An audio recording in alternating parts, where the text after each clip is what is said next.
Hello everyone, welcome to GeoIS. Today we will be starting off with the syllabus for ancient history. Now guys, when I'm talking to you about ancient history, I know there are two questions जो usually aspirants के दिमाग में आता है. The first question जो आपके दिमाग में आएगा is what is the relevance of this subject? कौन कौन से एग्जामिनेशन में मुझे ये काम देगा? क्या मैं इसे यूपीएससी के अलावा कहीं और यूज कर सकता हूँ? I'll answer that question first. Now, when we are talking about the UPSC examinations, you need to understand that when we talk about prelims, जब मैं prelims के बारे आपसे बात करती हूँ, prelims में every year अगर आप last 10 years के question papers को analyze करोगे, you will see 5 to 6 questions जो होता है वो directly आपका ancient history के portion से आता है. And these questions are usually very direct in nature. कोई एनालिसिस कोई ज्यादा कुछ नहीं करना पड़ता है, बस आप जो पढ़ रहे हो फैक्चुअल नॉलेज है, आप उसे वहां जाकर डिलीवर कर सकते हो. अब आप सेकंड वाले पार्ट पर आओ.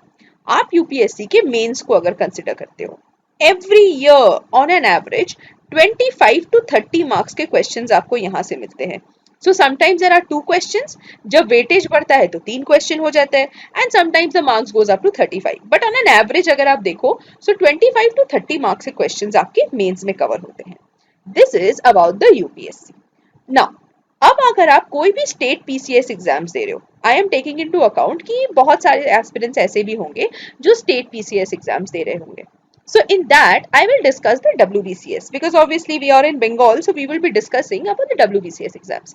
देखिए WBCS exams भी दो parts में होता है, एक होता है prelims का part, एक होता है mains का part. अगर आप prelims में बात करते हो, तो prelims में आपको पता है कि 25 मार्क्स पूरी तरीके से दिया हुआ है हिस्ट्री के एंशियंट और मिडीवल पोर्शन को, राइट? एंड इनमें से approximately 15 to 18 marks direct questions आता है आपके एंशियंट हिस्ट्री वाले एरिया से. And these questions are again very factual in nature. बहुत फैक्चुअल क्वेश्चंस है, फैक्ट्स के ऊपर बेस्ड है, कभी कोई प्रॉब्लम यहाँ पे नहीं होता. अब सेकंड पार्ट पे आइए, मेंस पे अगर आप आते हो, you know there is one paper that is completely dedicated to history, ancient, medieval and modern का. एक पूरा पेपर रहता है जो इनकी तरफ दिया हुआ है. So you know full well कि एंशियंट हिस्ट्री का कितना मेजर कंट्रीब्यूशन रहेगा आपके डब्ल्यूबीसीएस में. नाउ सेकंड क्वेश्चन जो सारे के सारे स्टूडेंट्स के दिमाग में रहता है, ओके, अब मैं आपके सेकंड क्वेश्चन का जवाब देने का कोशिश करती हूँ. नाउ द सेकंड क्वेश्चन जो यूजुअली एस्पिरेंट्स के दिमाग में आता है वो ये रहता है कि मैं बुक कौन सा फॉलो करूँ, what book should I follow, कौन कौन से बुक्स मेरे सारे एग्जाम्स कवर कर देंगे. सो गाइज, इसमें ना मैं आपको एक जवाब देती हूँ. Do not look into the blogs that you see online. बहुत सारे लोगों का एक प्रॉब्लम है कि वो लोग ब्लॉग्स पढ़ते हैं, वो बहुत सारे वेबसाइट्स को देखते हैं, और ये क्या करते हैं ना, इन वेबसाइट्स में बहुत बार गुमराह करा जाता है. वो मतलब to sell of material they tell you something और something. I just tell you one thing, follow only one book guys. एक ही बुक आपको अभी के लिए फॉलो करना है, that is NCERT class 11 R S Sharma. इसके अलावा do not try to purchase, do not try to book buy any book online. अब हमें पता है इन दीज टाइम जब हम बाहर नहीं निकल सकते हैं, बहुत सारे बिजनेसेस ऑन नहीं है, इस बुक का पीडीएफ आपको इजीली ऑनलाइन मिल जाएगा. You will find the PDF online easily. इसके अलावा जितना इंफॉर्मेशन का आपको जरूरत है टू राइट मेंस आंसर्स, अगर आपको यूपीएससी के मेंस आंसर्स लिखोगे, इसमें सारा वो नॉलेज है जिसे आप ट्रांसफर करके लिख सकते हो, जो आपका एंशियंट हिस्ट्री का सिलेबस कंप्लीट करने के लिए काफी है. Please do not try to purchase any other book, please do not try to refer any other source. If अगर आपका सब्जेक्ट जीएस हिस्ट्री है तो उसके लिए आपको आर एस शर्मा के अलावा और कुछ नहीं चलेगा. You do not require anything else apart from it. Alright, now let's move. Now let us understand हमें एंशियंट इंडियन हिस्ट्री किस तरीके से पढ़ना है. सो हमने इसे ना 9 पार्ट्स में डिवाइड कर दिया. I have divided the whole syllabus into 9 parts. इसमें the first part is will be the stone ages. इसमें हम Palaeolithic age, mesolithic age, will talk about the Neolithic age. इसके अलावा हम चालकोलिथिक एज के बारे में बात करेंगे, और जो ट्रांजिशन करके इंडस वैली सिविलाइजेशन बन जाएगा, that will be the second part of our syllabus. Now ये इस इंडस वैली एज के बाद आप देखोगे ब्रॉन्ज एज से धीरे धीरे civilisation turns into iron age, और ये आयरन एज मार्क करेगा हमारे वैदिक एज को. वैदिक एज दो पार्ट में डिवाइडेड है, एक है आपका ऋग्वेदिक एज एंड एक है आपका लेटर वैदिक एज. लेटर वैदिक एज के इश्यूज के वजह से, बहुत सारे द सुप्रीमेसी ऑफ ब्राह्मण्स, ब्राह्मण इशू के वजह से नए नए रिलीजन्स इंडिया में स्टार्ट हुए थे। This culminated into the starting of Jainism and Buddhism. इसलिए नए रिलीजन इमर्ज किए थे ताकि ब्राह्मण्स को सप्रेस किया जाए। उसका रीजंस एंड एवरीथिंग हम उस पर्टिकुलर वीडियो में अच्छे से डिस्कस करेंगे। फिर हम डिस्कस करेंगे किस तरह से रिलीजन इंडिया में फैला था, किस तरह से इंडिया में महाजनपदास बने थे, किस तरह से बड़े बड़े राजा आए, बड़े बड़े राजा ने इन रिलीजन्स को पेट्रनेज देने के साथ साथ अपना एम्पायर कैसे बढ़ाया। That will B that part. फिर हम देखेंगे किस तरह से बड़ा बड़ा नंदा डायनेस्टी आए, नंदा डायनेस्टी को हटाने के बाद चंद्रगुप्त मौर्य ने मौर्यन एम्पायर की स्थापना की, and how the Mauryan empire spread, किस तरह से अशोक ने सारे सारे जगह पे बुद्धिज्म को फैलाने का कोशिश किया था। वी विल देन अंडरस्टैंड क्यों मौर्यन एम्पायर वीकन हो गया था, क्यों मौर्यन एम्पायर के बाद दूसरे एम्पायर्स जैसे कि why we had the Sungas come up, why were the Satavahanas there, ये सारी चीजें हम समझेंगे। इसके बाद आप देखोगे कैसे ये टाइम ट्रांजिशन करते हुए आफ्टर से 100 years किस तरह से गुप्ता एम्पायर पावर में आया। Gupta empire is also known as the golden period, एकदम गोल्डन पीरियड था इंडिया का। इंडिया बहुत ज्यादा ट्रेड कर रहा था, India was literally the hot spot of the world. We will be understanding that. We will then understand Harshavardhana कैसे आए थे, किस तरह से गुप्ता का वर्ल्ड को फिल करने के लिए हर्षवर्धन आए थे। And we will also be discussing the Sangam age, South India का जो चोला चेरा पांड्या का एज था वो भी हम डिस्कस करेंगे। अब गाइस इसमें से कुछ एक पार्ट्स आपको बता दूं। इसमें से Jainism, Buddhism, Vedic culture, Indus valley civilisation, Gupta age and Sangam age, इन सारों के ऊपर मैक्सिमम क्वेश्चंस आए गए हैं।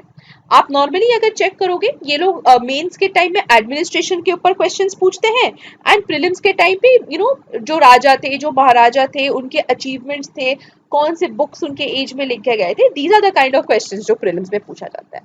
Now keeping it in mind, let us start off with the very first topic. जो पहला टॉपिक हम आज कवर करेंगे that will be the stone as.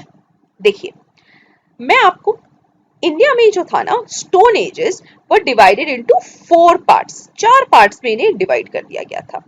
पहला was the Paleolithic age, second was the Mesolithic age, third was the Neolithic age, and then we had the Chalcolithic age।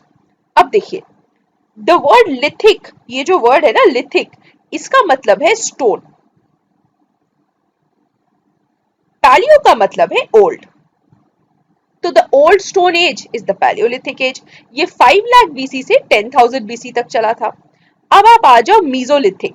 So meso means middle, meso का मतलब है middle, lithic का मतलब है stone, and this is known as the middle stone age. अब आप आ जाओ नियो, नियो का मतलब है न्यू, लिथिक का मतलब है स्टोन, तो this is known as the new stone age. चालको का मतलब है कॉपर, लिथिक का मतलब है stone, so copper stone age. चलिए अब हम इनके बारे डिटेल्स में डिस्कस करते हैं। सबसे पहले हम डिस्कस करते हैं पैलियोलिथिक एज को। देखिए, मैं आपको सबसे पहले बता दूं, ह्यूमंस जो हैं, अभी जैसा हमारा करंट डे फॉर्म है, we are currently in the form of homo sapien. ठीक है, हम होमोसेपियन फॉर्म में हैं, यानी हमारे हैंड्स एंड लेग्स बहुत अच्छी तरीके से डेवलप्ड है। We have a well developed brain, ठीक है ना, we have a well developed brain. लेकिन क्या ह्यूमंस इसी तरीके से हुए थे इनिशियली एवोल्यूशन के टाइम पे? क्या हम ऐसे ही थे? नहीं, हमारे ना बहुत सारे तरह के फॉसिल्स पाए गए हैं जिसे हमें ये समझ में आता था कि ह्यूमन बीइंग हमेशा जैसे आज हम हैं वैसे नहीं था। तो करेंटली जो होमोसेपियन हम बने हैं वो अप्रोक्सीमेटली 50,000 ईयर्स पहले बने हैं, 50,000 ईयर्स या 50,000 बीसी में बने हैं। अब अगर आपको पता है पैलियोलिथिक एज जो है, मैंने लास्ट स्लाइड में आपको बताया था, it extended from 5 lakh BC up to 10,000 BC. यानी आप क्या एक चीज नोटिस कर पा रहे हो कि for the maximum time in the palaeolithic age हम लोग fully developed as human beings नहीं थे। We had a different body structure, right? First thing. Number two, we had a less developed brain, a small brain या less developed brain, जैसा आप इसे put करना चाहते हो, ठीक है ना। नाउ इसमें आपको एक चीज समझना होगा, अगर हमारा ब्रेन उतना अच्छा डेवलप नहीं है, यानी हमारा मोटर एक्टिविटी उतना अच्छा नहीं होगा। मोटर एक्टिविटी मतलब क्या है? जैसे आज हम लिख सकते हैं, आज हम गाड़ी ड्राइव कर सकते हैं। Today we can easily do a number of things together. क्यों? बिकॉज हमारे मोटर सेंसेस डेवलप्ड है, राइट? हमारे involuntary actions very well developed है, हमारे वॉलंटरी एक्शंस को हमने ट्रेन किया है। इस रीजन से आज हम अपने आप को डेवलप्ड सोसाइटी बोलते हैं। अब उस वक्त में गाइस, होमोसेपियंस इतने डेवलप्ड ही नहीं थे for a major part of the palaeolithic age. इसकी वजह से उन्हें ज्यादा समझ में नहीं आता था। The only thing that they could understand was that they had to eat. उन्हें एक ही चीज समझ आता था कि हमें तो भाई खाना खाना है, we need food to eat and we need water to drink. इन दोनों चीजों के आसपास उन्होंने अपना सारा डेवलपमेंट को सेंटर कर दिया। एक था फूड, दूसरा था वाटर। अब अगर आप वाटर को सबसे पहले हम कंसिडर करते हैं, अगर आप इंडिया में उनके जगहों को देखोगे, कहाँ पाए गए थे ये होमोसेपियंस, आप देखेंगे कि मैक्सिमम जो जगह था that was near rivers. And rivers क्या है? They are sources of water. Yes और no? They are sources of water. So maximum जो इनके सेटलमेंट्स थे, अगर आप इंडिया में देखोगे, they were near rivers, they were near proper water bodies. अब देखो, सबसे इंपॉर्टेंट एरिया एक आप देखोगे, सोअन वैली, राइट? पाकिस्तान में एक एरिया है, पंजाब में भी नो, पंजाब में पंचनद है, a number of rivers are there. तो आपको पता है यहाँ पर सबसे पहले आ गया, ठीक है, वैली ऑफ सोहन भी इसे हम कहते हैं। यहाँ पे आप देखोगे लोअर पैलियोलिथिक एज का एक पार्ट है। अब उसके बाद आप देखो नर्मदा रिवर वैली में, नर्मदा रिवर वैली में एक है, कृष्णा रिवर वैली में एक है, टुंगा भद्रा रिवर में एक है, टुंगा भद्रा रिवर में एक है, छोटा नागपुर प्लेटो में आपको दिखेगा कि पैलियोलिथिक एज पाया गया है। एंड महाराष्ट्र के बोरीवली में भी आपको देखा जाएगा कि पैलियोलिथिक एज के बहुत सारे टूल्स आपको मिलेंगे। अब गाइस, सबसे पहला क्वेश्चन जो आपके दिमाग में आता होगा कि इस पानी को प्रोक्योर करने के लिए वो कैसे इसे प्रोक्योर करते थे? पानी तो वो बगल में रहते थे, किसी तरह इसे यूज कर लेते थे, जाकर पानी पी लेते थे। वेल डेवलप्ड ब्रेन नहीं था, तो जाहिर सा बात है रेजर्वॉयर स्टोरेज का तो कोई काम ही नहीं था। तो अब खाने के लिए ये लोग क्या करते थे? देखो, खाने के लिए ये लोग यूजुअली क्या करते थे? एक तो जो फ्रूट्स मिल रहा है नेचर में उसे खा लिया करते थे, कुछ नट्स, बेरीज जो भी मिल जाए वो खा लेते थे पेड़ों से। बट इसके अलावा ये लोग क्या करते थे? एनिमल्स को भी खाते थे। You know, they used to eat flesh. That is why we say कि ये लोग वेजिटेरियन भी खाते थे, नॉन वेज भी खाते थे। और सिंस ये दोनों चीजें खाते हैं, इन्हें हम क्या कैटेगराइज कर सकते हैं? We can call them omnivores. Yes और नो? ये लोग ओमनीवोर्स है, मीट भी खाते हैं, एनिमल्स भी खाते हैं। अब एक बात बताइए, अगर इनका दिमाग उतना डेवलप्ड नहीं था, तो क्या ये, क्वेश्चन नंबर वन, डोमेस्टिकेशन कर पाएंगे? क्या ये जानवरों को पालतू बना पाएंगे? क्या ये जानवरों को अपने काम के हिसाब से ट्रेन कर पाएंगे? पहला क्वेश्चन आपके दिमाग में ये आना चाहिए। तो आप सोचेंगे क्या ये डोमेस्टिकेशन कर पाएंगे? डोमेस्टिकेशन मतलब क्या, जानवरों को पालतू बना पाएंगे? क्या ये जानवरों को ऐसा ट्रेन कर पाएंगे? ऑफ कोर्स नॉट, क्योंकि इनका खुद का ब्रेन उतना नहीं चल रहा है। नंबर नंबर थ्री, क्या ये पॉट्स बनाएंगे? क्या ये बर्तन बनाने का कोशिश करेंगे? क्या ये इस खाने को स्टोर करेंगे? नहीं, इन्हें आइडिया ही नहीं है। इनके ब्रेन्स कम डेवलप्ड है, इन्हें आइडिया नहीं है। तो मैडम, आपके दिमाग में एक क्वेश्चन आ रहा होगा कि ये लोग करते क्या थे, और ये हम स्टोन्स के बारे क्यों बात कर रहे हैं? देखो गाइस, इस फूड को सिक्योर करने के लिए ना, ये लोग बनाते थे कुछ टूल्स। ये लोग कुछ टूल्स बनाते थे। इन टूल्स को आप टूल्स भी बोल सकते हो। अब इस टूल से ये लोग क्या करते थे? ये लोग हंटिंग करते थे, ये लोग जानवरों को हंट करते थे। तो ये जो हंटिंग करते थे जानवरों को, यूजुअली इन मोस्ट केसेस ये लोग ना बड़े बड़े जानवरों को मारते थे। इन्हें क्या फील होता था, बड़े जानवर अगर हम मार देंगे तो काफी दिनों तक हमें मीट का सप्लाई रहेगा, उस मीट को हम आराम से खा लेंगे। Very good, very good. अगर ज्यादा बड़ा जानवर रहेगा, उस बड़े जानवर को हम आराम से काफी दिनों तक रख के खाएंगे। अब गाइस, एक बड़े जानवर को मारने के लिए तो इन्हें एक बड़े बड़े टूल्स की जरूरत थी। यस और नो? तो ये लोग क्या करते थे, बड़े बड़े स्टोन्स को लेते थे, आपस में उन स्टोन्स को वो लोग मारते मारते इरेग्युलर शेप्ड कोई वेपन इस टाइप का बनाते थे। अब ये जो वेपन्स रहते थे ना, ये कभी इतने शार्प नहीं हो पाते थे, बिकॉज इनके पास कोई टूल्स ही नहीं था, ना इनके ब्रेन्स इतने डेवलप्ड थे। ये लोग दो स्टोन लेते थे, उस एक स्टोन से दूसरे स्टोन को मारते मारते उसका कोर बाहर निकाल देते थे, और वो हार्ड रॉक जो था वो इनका हंटिंग टूल बन जाता था। इसीलिए इस स्टेज को हम हंटिंग एंड गैदरिंग स्टेज भी कहते हैं। It is because of this reason guys कि हम बोलते हैं कि ये हंटिंग एंड गैदरिंग स्टेज है, क्योंकि इस स्टेज में क्या होता था, जो इनके मटेरियल्स थे, जो इनके टूल्स थे, जो प्रॉपर तरीके से नहीं बने हुए थे, जो काफी ज्यादा पुराने ऑब्सोलीट रूडिमेंटरी थे, वो टूल्स यूज कर कर ये लोग अपना खाना एक जगह रखते थे। अब गाइस ये जो टूल्स इनके बनते थे, ठीक है, जैसे मैंने आपको बोला ना कि ये कोर ये लोग बाहर निकाल देते थे, ये यूजुअली रहता था क्वार्ट्जाइट का। अब क्वार्ट्जाइट जो है वो एक हार्ड मेटामॉर्फिक रॉक है, बहुत ही ज्यादा हार्ड रॉक है, जो मेटामॉर्फिक बाय नेचर है। इसीलिए इस टाइम के लोगों को हम क्वार्ट्जाइट मैन का भी नाम देते हैं। ठीक है, अब चलिए हम लोग इस पोर्शन को अच्छी तरीके से समराइज कर लें। देखो, आई ऑलरेडी टोल्ड यू, इस टाइप के जो लोग हैं, दे वर हंटर्स एंड गैदरर्स। वो लोग क्या करते थे, बड़े बड़े जानवर को मारते थे और काफी दिनों तक अपना फूड सोर्स को बनाते थे। अब इस फूड को वो खाते कैसे थे? गाइस, बहुत सारे बुक्स में आप नोटिस करोगे कि ये बोला हुआ है कि they did not know the use of fire. ये जो पॉइंट है ना, ये कंप्लीटली गलत है। याद रखना, जो पैलियोलिथिक मैन था उसे फायर का यूज पता था, वो जानता था कि फायर क्या है, ठीक है, he knew what is fire. ठीक है, he completely knew what is fire.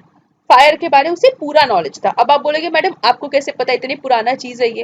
Now guys, Kurnool करके एक केव है, कुरनूल में, एमपी के कुरनूल में एक केव है, और इस केव में हमें ये मटेरियल मिला है जिसे हमें पता चला है कि उस वक्त में फायर ये लोग यूज करते थे। दे यूज टू यूज फायर, ऐसे ड्राइंग्स वगैरह बने हुए हैं जिससे समझ में आता है कि लोगों ने फायर का यूज किया था।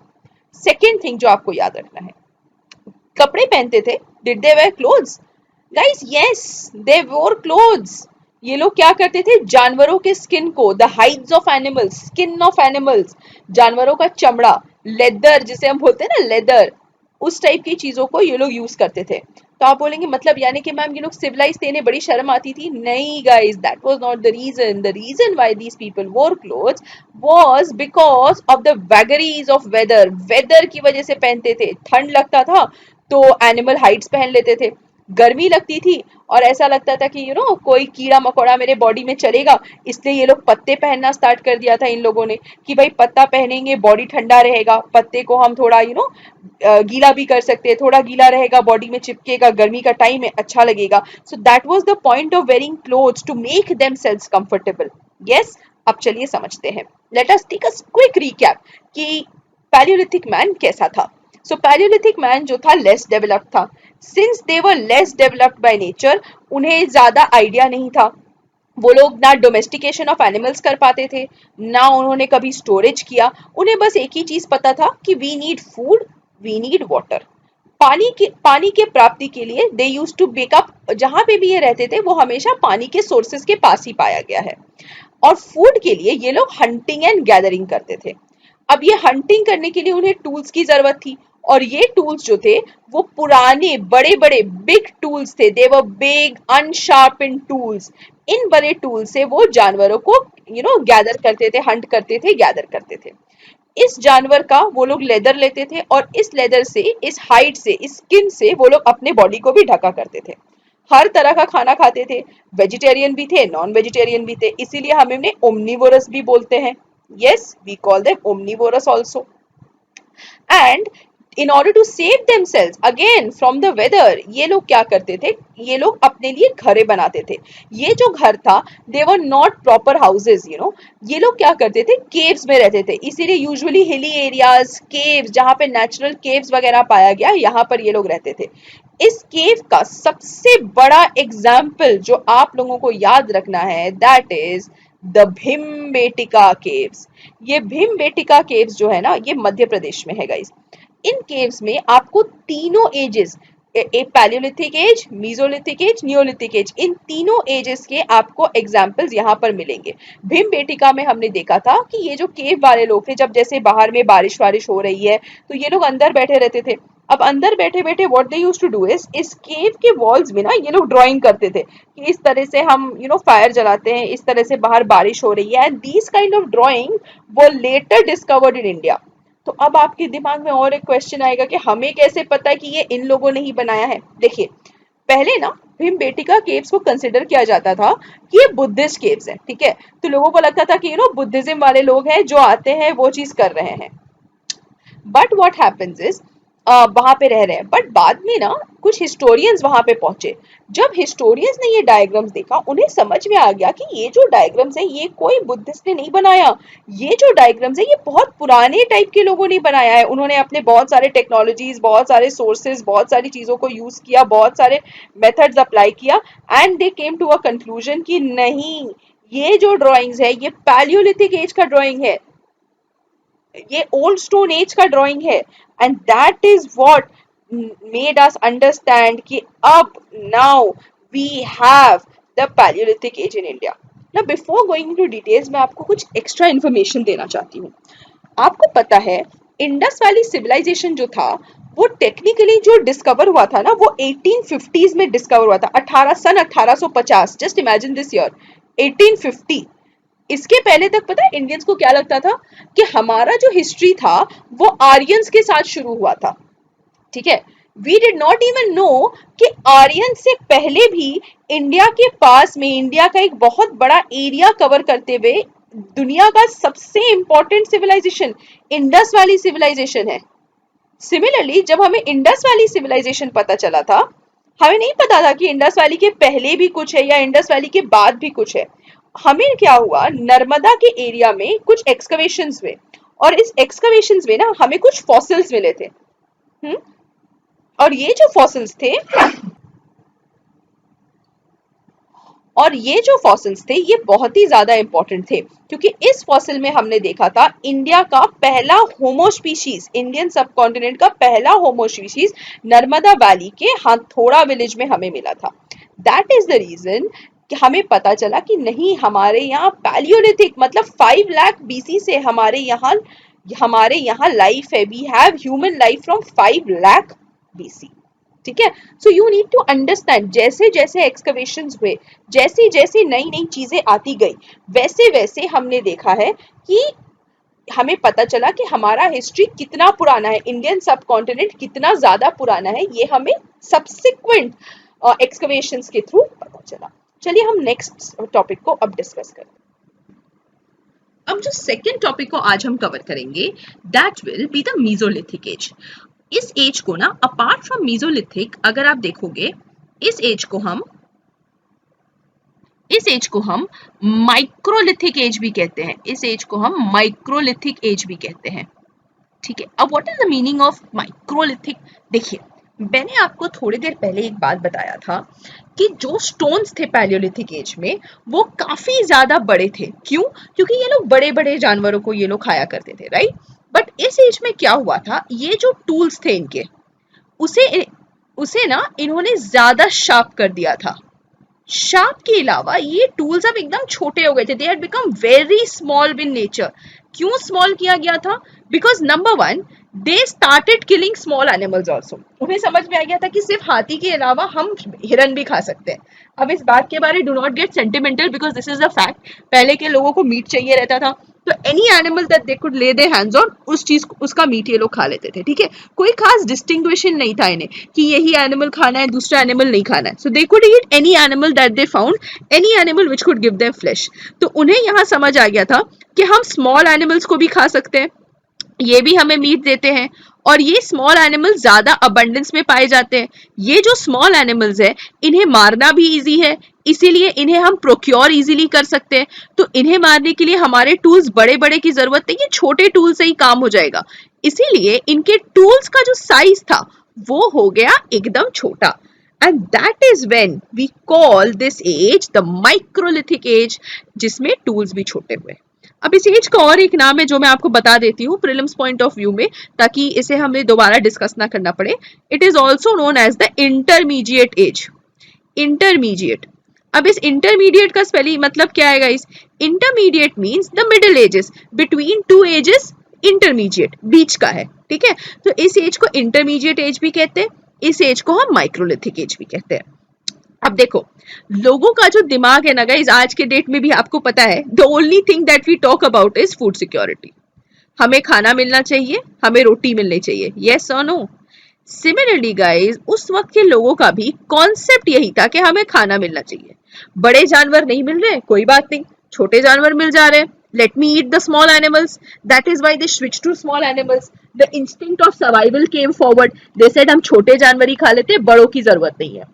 अब क्या हुआ था, ये छोटे जानवर भी कम हो जा रहे थे, क्योंकि इन्हें तो पानी भी चाहिए था, और पानी के सोर्सेस थे लिमिटेड। पानी के सोर्सेस के पास कितने सारे जानवर आएंगे? एनिमल्स का भी थोड़ा बहुत ब्रेन होता है, उन्हें पता रहता है कि यहाँ पे तो हम हंट हो जाएंगे। तो समझ लीजिए ओवर टाइम धीरे धीरे ये एनिमल्स की मात्रा कम हो गई थी। इसके अलावा वेदर जो है वो इतना ज्यादा स्टेबल नहीं रहता था।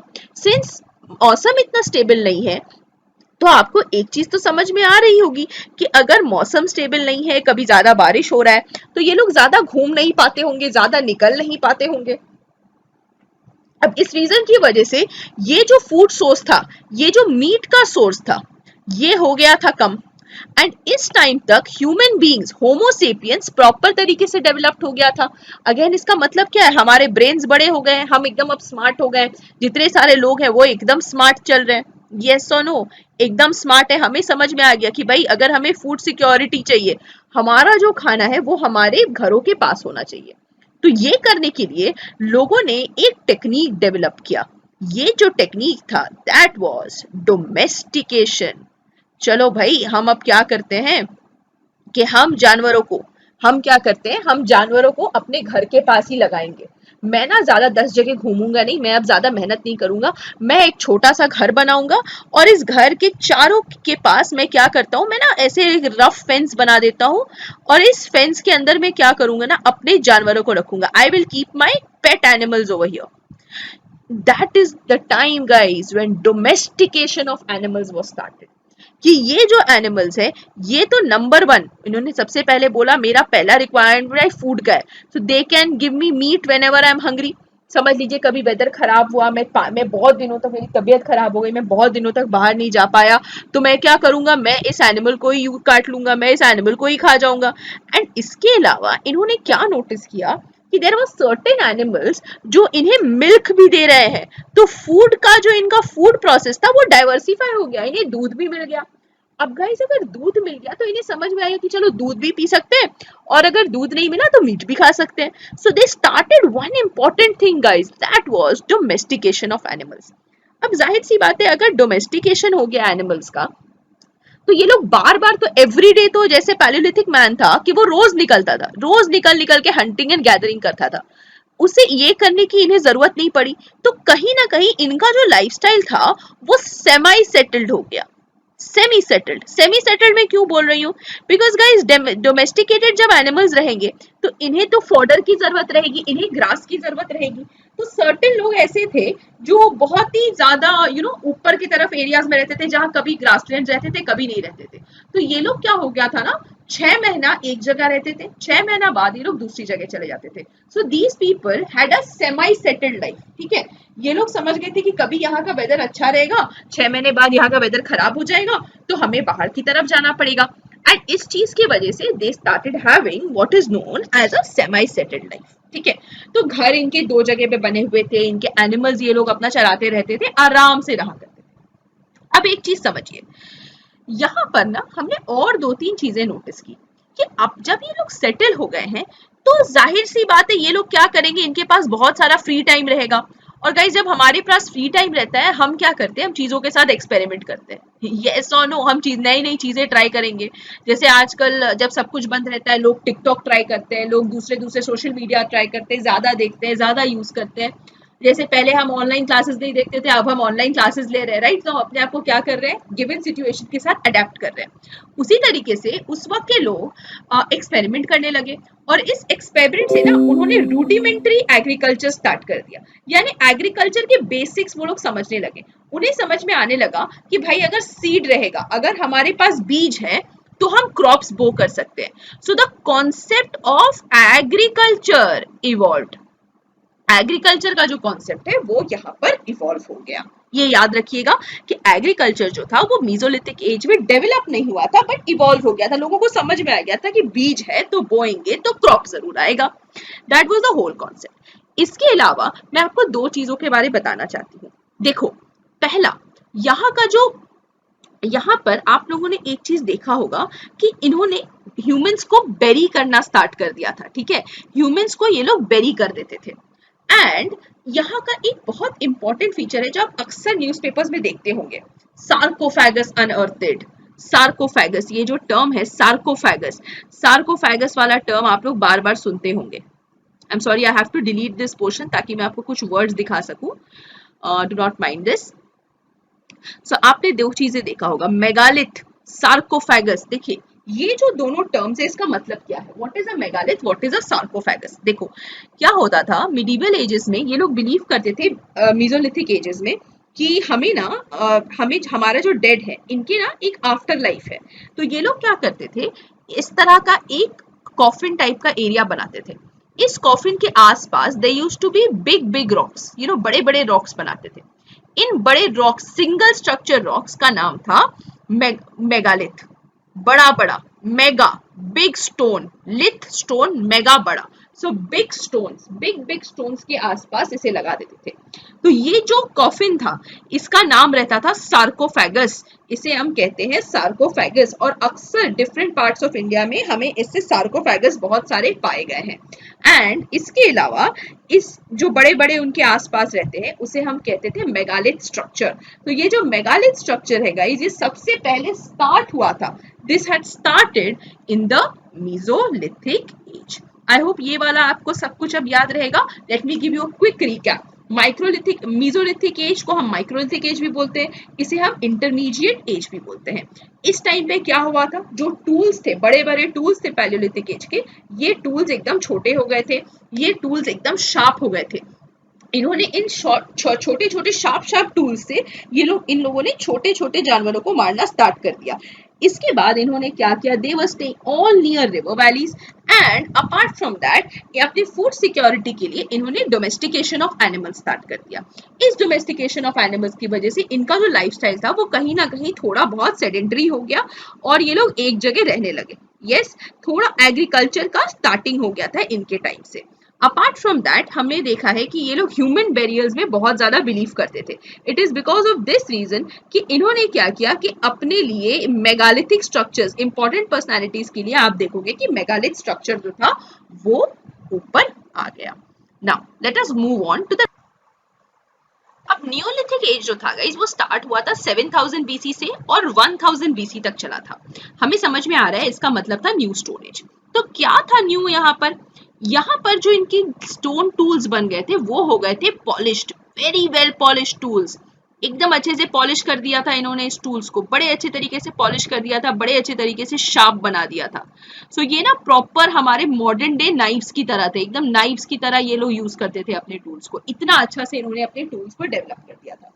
अब गाइस अगर हम इनसाइड से बात है, अगर ये लोग इतना ज्यादा अपने टूल्स को शार्प कर रहे हैं, इसका मतलब है इनके इंस्टिंक्ट्स बहुत शार्प हो गए हैं।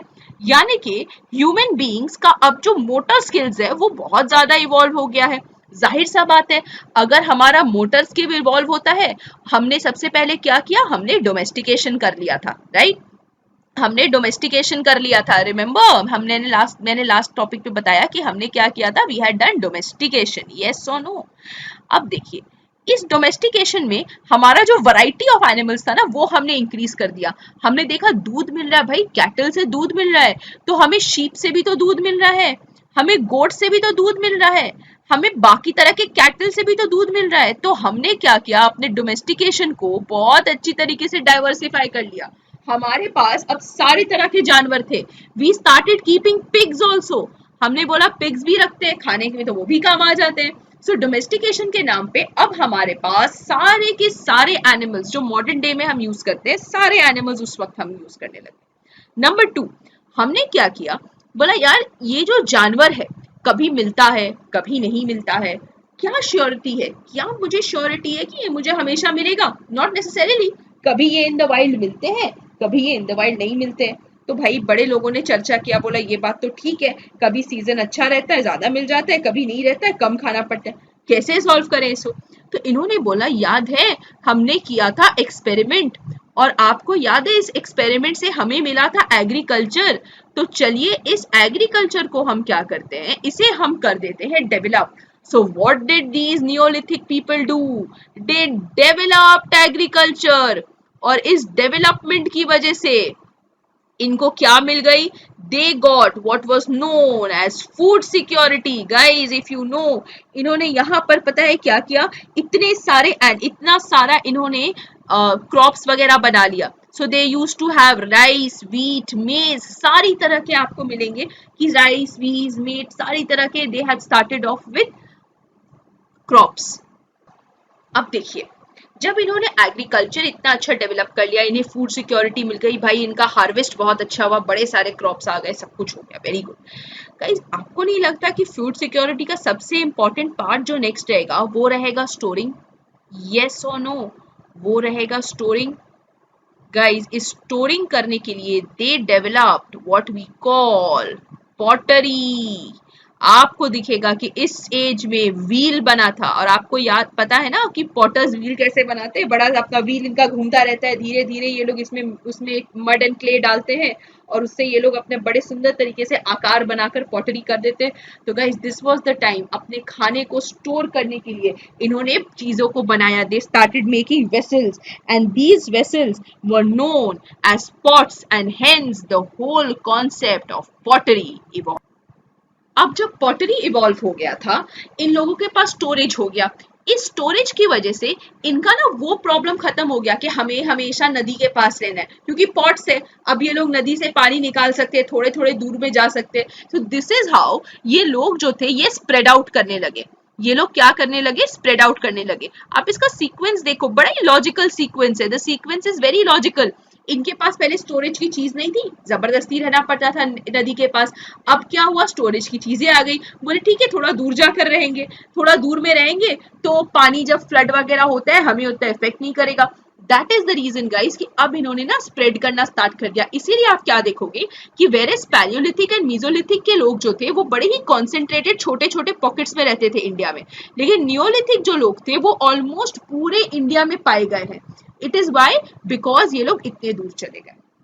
अब देखिए मैं आपको एक क्वेश्चन पूछना चाहती हूँ। अच्छा ये क्वेश्चन मेरा है, अगर आपको एक क्वेश्चन आता है कि बताइए पेस्टिसाइड कौन से एरा में यूज हुआ था? पेस्टिसाइड सबसे पहले किसने बनाया था? I am not talking about chemical pesticides, I am just talking about pesticides. आपको पता होना चाहिए। अब देखिए लॉजिकली सोचिए, एग्रीकल्चर जब इवॉल्व होता है तो मैंने आपको बोला है कि सीड्स डालते थे, इन्हें एग्रीकल्चर का कॉन्सेप्ट आ गया था आपको मीजोलिथिक एज में। तो एग्रीकल्चर में भाई सिर्फ एक एस्पेक्ट तो नहीं होता है, एग्रीकल्चर की बहुत सारे एस्पेक्ट्स होते हैं। उनमें से दो सबसे इंपॉर्टेंट एस्पेक्ट पता है क्या है? एक क्या था कि हमें तो भाई अपना खाना जो हम बना रहे हैं हमें ये खाना करना है स्टोर, और इस स्टोरिंग के लिए इन्होंने क्या किया, इन्होंने पॉट्स बना लिए। Very good. अब सेकेंड एस्पेक्ट क्या है? जब मैं क्रॉप्स लगाऊंगा, जब मैं एग्रीकल्चर करूंगा, तो यहाँ पे जाहिर सी बात है पेस्ट्स आएंगे, यस और नो? और इस पेस्ट से मुझे अपने क्रॉप्स को बचाना पड़ेगा। इसीलिए गाइस इस वक्त के लोगों को पेस्टिसाइड के बारे पता था। They use to use natural pesticides. Crop में ना ये लोग क्या करते थे, नेचुरल पेस्टिसाइड्स यूज करते थे कि जितने भी पेस्ट है हमारे क्रॉप में वो हमारे क्रॉप्स को खराब ना कर पाए। That is the level to which they were they understood. तो ये जो अब इनके पास पेस्टिसाइड था ना, ये पेस्टिसाइड ये लोग हमेशा यूज करते थे अपने क्रॉप्स में, अपने क्रॉप्स को बचाने के लिए। इतना ज्यादा डेवलप हो गया था इंसान नियोलिथिक एज में। अब देखिए विथ टाइम ये देखा गया कि इनके पास मिल्क भी था। अब देखो मिल्क इनके पास टेक्निकली अगर आप देखोगे तो मीजोलिथिक एज से था। पहले क्या होता था, मिल्क खराब हो जाता था, ये लोगों को समझ भी नहीं आता था, फेंक देते थे। अब इन्हें कॉन्सेप्ट आ गया फर्मेंटेशन का। बोलते थे कि दूध से ज्यादा अच्छा तो दही लगता है, और अगर हम दूध को थोड़े देर तक गर्म में छोड़ देंगे, हम क्या हो जाता है, ये दूध या तो फट जाता है या तो ये दही, दैट इज कर्ड बना देता है। और अगर इस कर्ड को भी हम मतलब ये दही दूध को अगर हम फर्मेंट हो चुका है, इसे अगर हम अच्छे से फायर में उबाल देंगे तो ये कहीं ना कहीं घी रिलीज करेगा। So you are getting the concept, they started understanding the use of their own products. दूध है, दूध को फर्मेंट कर दो, एक फॉर्म मिल गया दही, या तो अगर दूध खराब हो गया उसे अच्छी तरीके से उबाल दो फायर में, हमें मिल जाएगा घी। Some of these methods are something जो आज भी हम यूज करते हैं, यस और नो। तो ये हमें समझना है कि किस तरीके से ह्यूमन ब्रेन अब अच्छी तरीके से डेवलप हो रहा है, किस तरीके के पास उसके पास कितने टेक्नोलॉजीज है जो वो अब तक यूज करना स्टार्ट कर दे रहे हैं। अच्छा, नाउ अब उन्होंने बोला हम सिर्फ हंटिंग एंड गैदरिंग क्यों करें, हम सिर्फ डोमेस्टिकेशन क्यों करें, हम सिर्फ बड़े जानवर क्यों खाएं।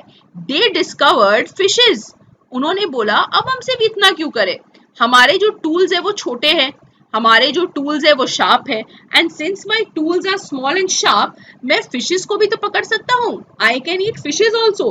तो आप देखो गाइज, जो फूड बास्केट है कि ये अब क्या खाएंगे क्या नहीं खाएंगे, वो एक्सपैंड करता जा रहा है। पहले बड़े जानवर थे, फिर छोटे जानवर भी आ गए, फिर आप देखो तो एग्रीकल्चर भी करने लगे, फिर ये लोग फिशेस भी खाने लगे, नट्स ट्रीज वगैरह ये सारी चीजें तो ऑलरेडी है। तो जस्ट इमेजिन इंसान अपने नीड्स को कैसे डाइवर्सिफाई करता है, राइट।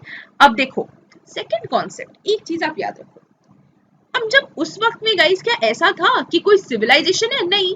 तो जाहिर सी बात है जो सेटलमेंट्स हुआ करती थी वो बहुत ज्यादा ही नंबर नहीं होती थी। मीजोलिथिक एज की अगर आप बात करते हो तो उस वक्त में ज्यादा लोग एक साथ नहीं रहते थे, तो जाहिर सी बात है हम जंगल बहुत ज्यादा वाइल्ड लाइफ रहा करता था।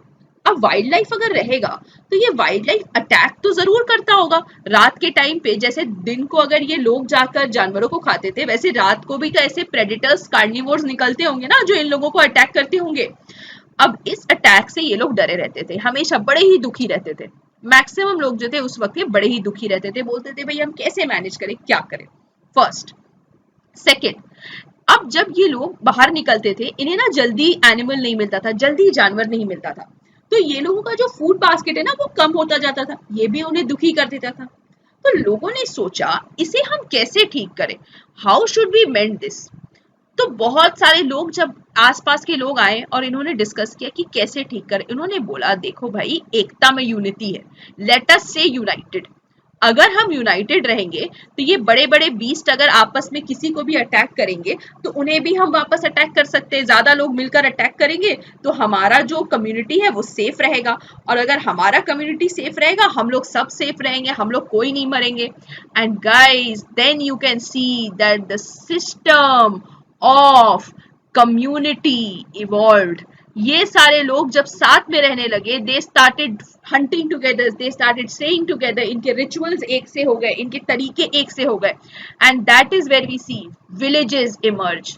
ये जो आज हम लोग विलेज गांव गांव करते हैं ना, ये उस जमाने में बना हुआ था। हमने बोला भाई हमें तो बड़े जानवरों से बचना है, हमें तो अपना फूड सिक्योरिटी रखना है, ये जो जानवर आ रहे हैं हमारे जानवरों को भी खा ले रहे हैं, हमारे डोमेस्टिकेटेड एनिमल्स को भी खा रहे हैं, हमें भी इफेक्ट कर दे रहे हैं, तो हमें एक कम्युनिटी बनाना होगा, और इस कम्युनिटी से गाइस हमारा present day village community evolve करा।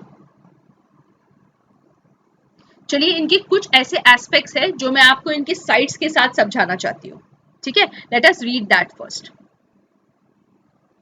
अब कुछ साइट्स हैं जो आपके स्क्रीन पे दिए हुए हैं। पहला वाला देखिए, one is Mehrgarh in Pakistan Baluchistan, then you have Burzahom in Kashmir, Gufkral in Kashmir, Chirand in Bihar, and Karnataka के बहुत सारे एरिया में पाया गया है, and as well as Allahabad. तो आप देखो ऑलमोस्ट पूरे इंडियन सब कॉन्टिनेंट पे ये पाए गए हैं। लेट अस सी क्या क्या मिला। देखो इन्होंने क्या किया था ना, अपने टाइम में मड ब्रिक हाउसेस बनाने लगे थे। देखो मड हाउसेस पैलियोलिथिक एज में भी था, मीजोलिथिक एज में भी था, बट यहाँ पर एक कैरेक्टरिस्टिक फीचर आया, इन्होंने ब्रिक्स यूज करना स्टार्ट कर दिया। ब्रिक्स मतलब इन्हें समझ में आ गया था कि फायर से ये लोग किस तरह से अपने ब्रिक्स को बना सकते, किस तरह से ईंट बना सकते हैं, और इस ईंट को इन्होंने अपने घरों को बनाने में यूज किया था।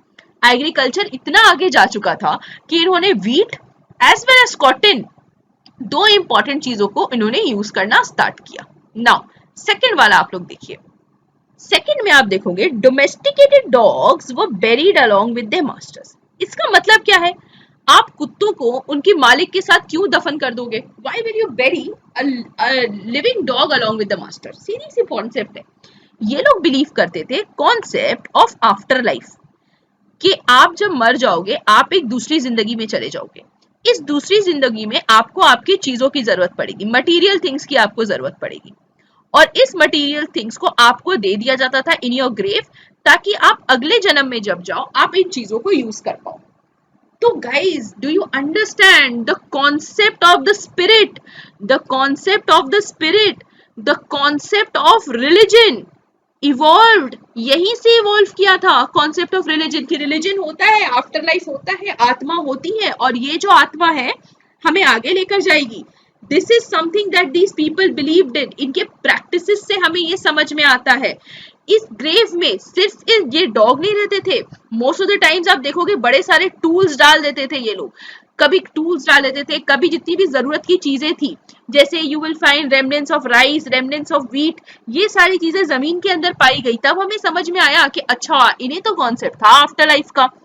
अब आप देखो, इसके अलावा अगर आप देखोगे एग्रीकल्चर, डोमेस्टिकेशन जो हमने ऑलरेडी डिस्कस किया है, वो सारी की सारी चीजें ये लोग अपने इनके साइट्स पे इन्हें पाए गए हैं। ये साइट्स आपके बहुत इंपॉर्टेंट है, very very important sites.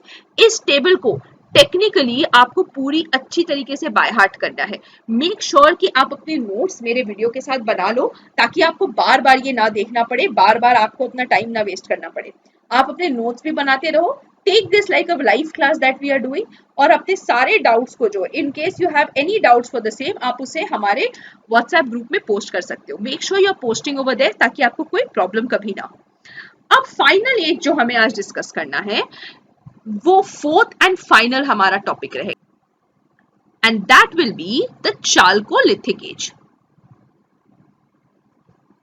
Chalcolithic का मतलब होता है द कॉपर स्टोन एज। देखो, सबसे पहली जो स्टोन, जो मेटल इंडिया में मिला था, वो आपको मिला था गोल्ड। सबसे पहले हमें गोल्ड मिला है, ठीक है। आपको बोलेंगे कैसे पता मैडम? देखो, मेटल जो है वो ना पैलियोलिथिक एज में था, वो ना मीजोलिथिक एज में था, ना वो नियोलिथिक एज में था। अब क्या हुआ था, धीरे धीरे लोगों ने ओर्स को पहचानना स्टार्ट कर दिया था। ओर, कौन सी जगह में ओर है, आप इस ओर को अगर गरम, एकदम गरम में करो, लो टेम्परेचर्स में अगर आप उबालोगे, आपको मेटल मिलेगा। और ये जो मेटल मिलता था वो यूजुअली उस वक्त मिलता था, गोल्ड का मिलता था। इस गोल्ड को पाने के लिए अगर आप, there was a particular inscription, that is the चैड्यू इंस्क्रिप्शन, ठीक है, चैड्यू इंस्क्रिप्शन।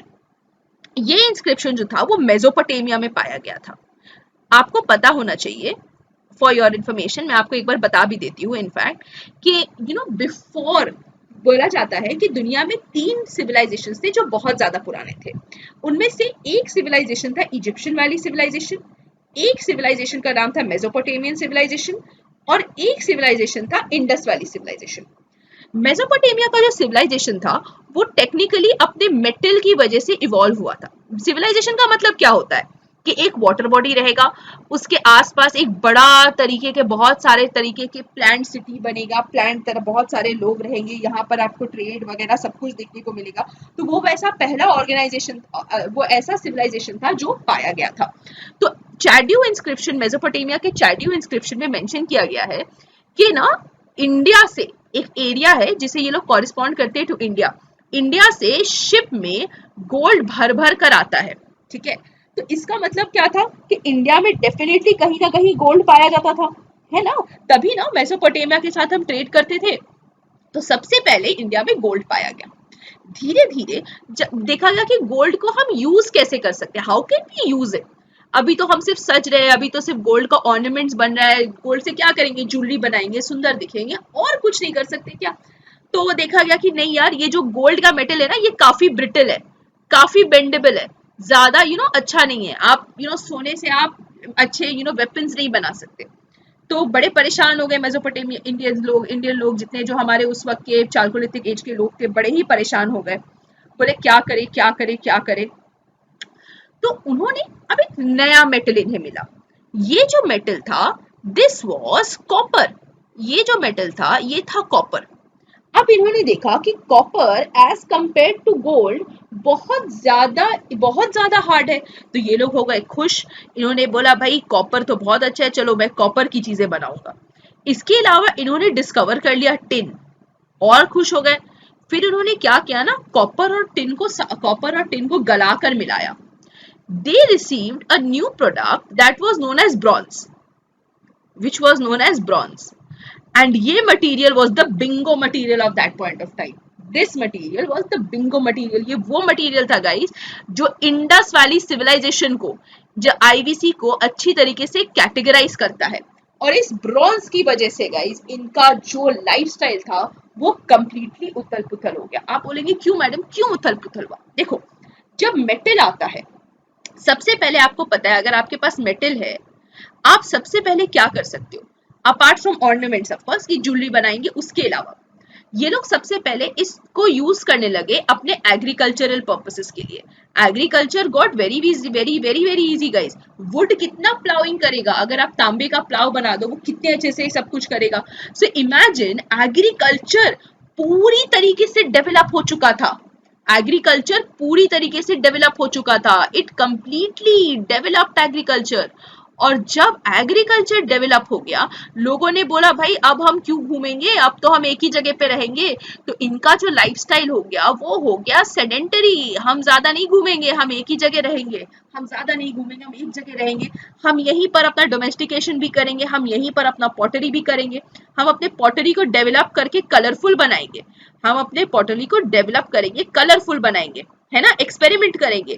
और इसीलिए उस वक्त में आप देखोगे red pottery, black pottery, occur coloured pottery, ये सारी चीजें उस वक्त डेवलप हो गई। एग्रीकल्चर जब डेवलप हो गया, इन्हें अब जरूरत पड़ गई लैंड की। इन्होंने बोला भाई लैंड की जरूरत है, और इस लैंड के अलावा मुझे चाहिए पानी, है ना। एग्रीकल्चर के लिए क्या चाहिए, फर्टाइल लैंड एंड भाई इरिगेशन का एक सोर्स हो। तो इस लैंड को इन्होंने देखा कि बहुत स्पेसिफिक जगहों पे पाई गई है, प्लस इन्हें प्रोटेक्शन भी चाहिए था। इन्होंने विलेज लाइफ स्टार्ट कर दिया। इन्होंने बोला पानी के लिए मैं क्या करता हूँ, वेल्स को डिग करता हूँ, अंडरग्राउंड वाटर मैं यूज करूंगा। ये जो अंडरग्राउंड वाटर है ये तो एक मेरे पीने के पानी के लिए भी हो जाएगी, और ये मेरे क्रॉप्स को भी अच्छी तरीके से पानी दे देगी। और इस कॉन्सेप्ट के साथ guys rice, wheat, barley, pulses, oil seed, watermelon सब कुछ इंडिया में अच्छी तरीके से होने लगा, राइट। ये लोग कपड़े भी पहनने लगे, वेरी गुड वेरी गुड। और इसके अलावा इन्होंने अपना जो बेरियल मेथड था वो आप देखो और अच्छा कर दिया। इस बार इनके जो डेड थे वो पर्टिकुलर प्रॉपर डायरेक्शंस में ये लोग अलाइन करना इन्होंने स्टार्ट कर दिया। अब समझिए, अगर इन्होंने अपने डेड को अच्छी तरीके से अलाइन कर दिया, इसका मतलब क्या है कि इनका जो बिलीफ है, spiritual belief, the belief on religion, ये बहुत ज्यादा ऊपर जाता जा रहा है, यस और नो। एंड इसकी वजह से आप देखोगे बहुत सारे डिफरेंसेस, बहुत सारी चीजें धीरे धीरे हमारे दूसरे हमारे दूसरे सिविलाइजेशंस में बहुत ज्यादा। सो विद दिस हमने अपने इस टॉपिक को भी कंप्लीट कर लिया है। मैं आपको एक क्विक रिवीजन दे देती हूँ इस टॉपिक का भी, ताकि आपको ये सारी चीजें अच्छे से याद रहे। तो इस वीडियो में हमने सबसे पहले पैलियोलिथिक एज के बारे में बात कर दिया है। हमने बताया है कि पैलियोलिथिक एज में कैसे हमारे ह्यूमन बींग्स थे, किस तरह के डेवलपमेंट हुए थे। हमने उसके बाद मीजोलिथिक एज के बारे में बात किया है। हमने उसके बाद बात किया है नियोलिथिक एज के बारे। हमने उसके बाद बात किया है चारकोलिथिक एज के बारे में। यस, अब देखिए मैं आपको एक सिंपल टेबल की मदद से याद करने में हेल्प कर दूंगी। फर्स्ट थिंग जो आपको याद करना है, क्या पैलियोलिथिक एज में पैलियोलिथिक एज में हंटिंग एंड गैदरिंग होता था? यस, ऑफ कोर्स होता था। मीजोलिथिक में होता था? ऑफ कोर्स होता था। नियोलिथिक में होता था? ऑफ कोर्स होता था। चारकोलिथिक में जरूरत नहीं पड़ती थी, इनके पास एग्रीकल्चर था। एग्रीकल्चर की बात करो, पैलियोलिथिक एज में था? नहीं था। मीजोलिथिक में था? नहीं था। एक्चुअली स्टार्ट हो गया था बट नहीं के बराबर है। क्या नियोलिथिक में था? ऑफ कोर्स अच्छी तरह डेवलप था। चारकोलिथिक में था? Very very well developed. अब आप आ जाओ पॉटरी में। पैलियोलिथिक में नो पॉटरी, मीजोलिथिक में नो पॉटरी, नियोलिथिक में पॉटरी ही पॉटरी, चालकोलिथिक में वेल डेवलप्ड पॉटरी। अब आप आ जाओ डोमेस्टिकेशन ऑफ एनिमल्स पे। पैलियोलिथिक में कोई डोमेस्टिकेशन नहीं था, मीजोलिथिक में डोमेस्टिकेशन था, नियोलिथिक में और हो गया, चालकोलिथिक में पूरी तरह डेवलप हो गया। Now guys, this is the sequence, this is how you need to remember. इसमें से किस तरह के क्वेश्चंस आते हैं, ये लोग आपसे ईयर पूछेंगे, कौन से कौन तक ईयर में आपको मिला गया है। दूसरे बुक्स में आपको बहुत डिफरेंट तरह का डेटा मिलेगा, यूजुअली वो data 1000 years, 1000 to 2000 years plus minus में चलता है, तो please do not worry, dates आप उस हिसाब से भी डाल सकते हो, मैंने आपको जैसा बोला है वो भी डाल सकते हो, बिकॉज एग्जैक्ट डेट्स ना हर जगह नहीं दिए हुए रहते। So keeping that in mind, I hope you people enjoyed the video. अगर आप लोगों को कोई भी डाउट्स, कोई भी क्वेश्चंस, किसी भी तरह का डाउट आपके दिमाग में, प्लीज आप इस क्वेश्चन को अपने व्हाट्सएप ग्रुप में डाल देना। वी विल मेक श्योर कि आपके क्वेश्चंस का हम अच्छी तरीके से जवाब दे दें। I hope you like the video guys, please stay tune for the other videos. मैं ट्राई करूंगी कि सारे के सारे videos as soon as possible आप लोगों को मिल जाए। I hope you enjoy the video guys, please let me know for any further questions. Thank you so much for watching and have a great day ahead. Bye bye.